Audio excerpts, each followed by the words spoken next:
A very good morning and welcome to Africa and Beyond Television Network. This morning, we need to take a look a key extract from President Emerson Dambudzo Mnangagwa's UN address.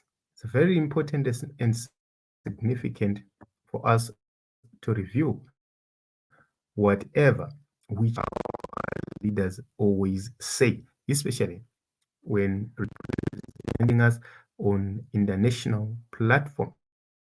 So President Mnangagwa, in his own words, said Zimbabwe is now in the region. And we need to take a look onto that and see if these claims can be substantiated. So let us hear what President Mnangagwa said, then we get to the facts of this matter. We are recording unprecedented development and economic success milestones. For the last 3 years, our country has been the fastest growing economy of the region. We are recording. So this is what President Mnangagwa said. He said in the SADC region, Zimbabwe is the fastest growing economy. Is that true? We do not know. But we have to search deeper and find the facts. How can we determine a growing economy? That is key. So we need to take a look onto other factors which relate to how economies grow, conclusion at the bottom of this whole matter and get the clear picture. It's very important for us to do that post-mortem because that gives the people of Zimbabwe the expectations, real expectations from their own government and know if their government is sincere or not. So we need to take a look on key issues.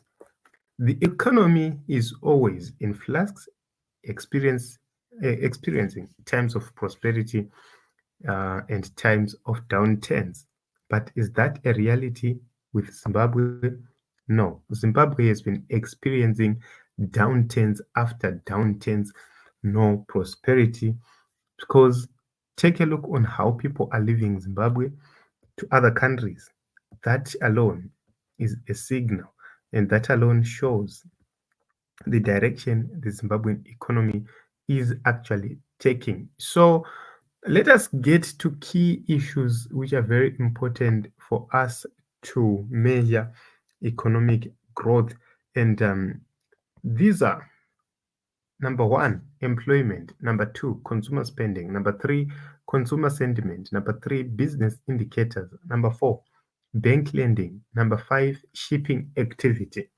If you take a look on Zimbabwe as a country in terms of employment, do we have employment in the nation of Zimbabwe? Are people being employed? The majority of our people are unemployed, and that tells you that the economy is not growing because the more the economy grows, the more opportunities are found and the more people get employed. Number two, the kind of employment. Are these people formally employed? Are they vendors? Are they windies and whatever? That is key because it reflects the kind of activity your people are actually doing. In Zimbabwe, you see the police each and every time or council each and every time running after vendors. That is a clear sign that this economy is not growing. Your people are continuously moving out of Zimbabwe, going to the UK, to the USA, to Australia, to South Africa, to Zambia, and to other numerous countries. Why? Is because in your own country, there are no opportunities, and that is not a good sign of growth. So I do not know what you think about this point. What can employment reflect in your own view? So let us get to another second point, which is very important. and fundamental consumer spending.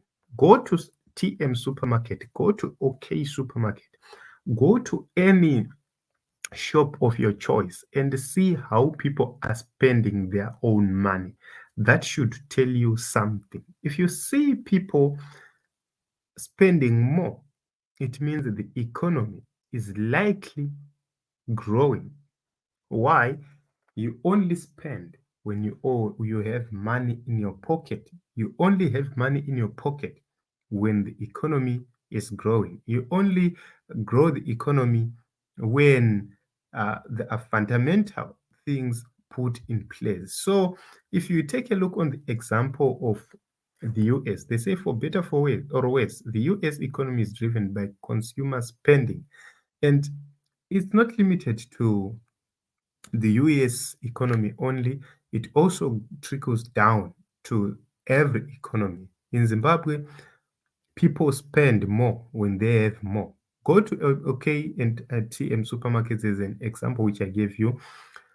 During the month, you find a few people buying there. But on month end, that is when you see the shop full of people. But in the past, during the times things were better in the nation of Zimbabwe, particularly during the GNU, there was no time you could go into OK, you find out that there are no people. There was no time you could go into TM and you find that there were no people. Every time you go into the shop, there are more people there buying, spending. Go to shops which sells property, furniture, and everything. Shops are actually begging people to come and buy. Why? It's because people do not have enough. Then let us quickly go to the third thing, the consumer sentiment. The consumer sentiment, we are saying, what do the people feel? What do they think about what is happening? So that is very important. So here it says perhaps it is a testament to the power of positive thinking, but sentiment indicators like the Consumer Confidence Index, this is in the Michigan Consumer Sentiment Index, do seem to correlate with reality more often than not. This survey asks people how they feel about the economy in the near term and their individual or family prospects. So, uh, what people feel is a self-fulfilling prophecy because people will reflect what is really happening. So the lower spending, you see that it shows that the people are likely not earning much. The higher spending, it means people are likely earning more and they have more to save, they have more to spend. So I believe that that will bring us to a point where the consumer or the consumers or the people will give their own sentiments regarding the economy. You have to ask the people so as to know what the people feel and what is really going on. And I feel that the president is out of touch with reality and is not well informed in that regard. So there are business indicators. Business indicators. How many companies have been registered? How many companies are successful? How many companies are closing? How many companies are recording profits? In what category are these companies? It's very important to look into that direction. What about the retrenchments? How are people being retrenched? How are people being hired? All those issues, they reflect uh, the, the, the, the business indicators in terms of economic growth. What are the salaries? How much are people being paid? Those also are very important issues. However, let us go to this. We are taking a look on how consumers feel about the economy. It is all well and good, but it has to be measured by optimism and expansion in the business community. The more there is an expansion in the business community, then we are talking about economic growth.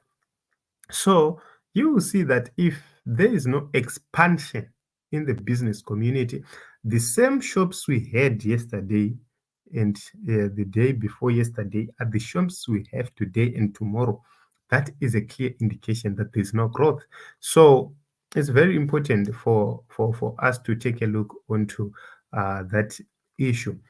How long are the suppliers taking to actually supply to meet the delivery targets and everything else? Those are very important key issues which cannot be left out, because the inventories must show kuti is are we increasing our inventories? Are we increasing the employment?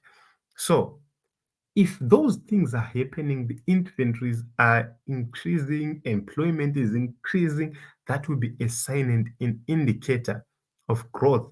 Go to pension funds and see how are they functioning? Because according to the laws, each and every employer in Zimbabwe should put people to the to that pension fund, people in their employee to the pension fund. Take a look on how the numbers are growing or are going down. That will indicate whether there is growth or if there is no growth in terms of the business indicator. So there are so many ways the president can use to actually check in reality if there is growth without being lied to by the team Chete Chete Mtuli. So inventories, however, are harder to correlate, as many businesses will look to run down inventories before committing to an expansion of production. Okay, these are other arguments and the however sides. So let us talk about this very important issue about bank lending. Bank lending in the nation of Zimbabwe. How are our people able to access lending? That is key. In Zimbabwe right now, it's very difficult for you to get lending. Okay, let me explain. The purpose of a bank is to make profit, is to save, is to secure your money at a profit. How do banks make profit? Because when I put my $100, I need my $100 back. So the bank will say, give me your $100. I will have to keep it. I will give you interest. Where are they going to get that interest for keeping my money? So the idea is they'll take my $100, they will lend it to someone on interest or at an interest. Then that person will bring it back with interest, and the bank will pay me part of that interest paid, and then I will be able to take back my money. So the idea is about depositing, depositing, depositing, depositing. The more people deposit their money, the more banks feel that there is need to lend. So the more the businesses are viable and the risks are lower, the more banks are, are interested to lend. So in Zimbabwe, number one, deposits are very low, which means there is nothing to lend to the people. Secondly, risks in business are too high, which means banks know for sure that if we lend this money to this somebody, the chances that he's going to pay back are slim or low. So it's difficult for banks to actually lend me anything or give me money. So you see that uh, banks, if they are not giving new loans, small businesses will not grow. There will not be existence of so small businesses. And the more we have small businesses getting in, the more there is growth. So go to Zimra and take a look. Are small businesses emerging and paying small taxes? That should be an indicator for you. And what is our lending look like for you? For example, you now have that your son is a deputy finance minister, and if he is honest enough, he can give you insight on these things and tell you the truth that nothing is actually happening. But because Ndwana Chete Chete, they will never tell you the truth.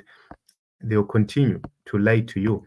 Then let us talk about the shipping activity. So the shipping activity, we are talking about a situation where things are being brought into the country. Go to the border post, take the records, check things which are getting into the countries direct, check things which are going in, which are in transit. So if you see things in transit being way above than things which are destined for your own country, then know that you're in trouble. Secondly, take a look onto what kind of goods are coming into your own country. You are finding your own country having groceries, having smartphones, having these small things which must be available, readily available in your own country or readily manufactured in your own country. These are the things which your country is taking in. That is an indicator that there is no growth. So, growth is also reflected on the issue of shipping, the shipping activity at large, the quantities of things getting into your country, not only the quantities, but also the type of goods which are getting into your own country. Are they machineries? Are they consumables? If you have more consumables getting in more than machinery, it shows that the industry is not functional, the industry is not working, and that should tell you that there is no growth whatsoever to talk about, because other countries will be experiencing massive growth. So these are the few things which I needed to actually highlight here so that we see if there is growth in the nation of Zimbabwe. And I believe, based on these, I do not see any growth in the nation of Zimbabwe because I don't know, guys. Let us talk in the comment section. What do you think? What do you really think about this?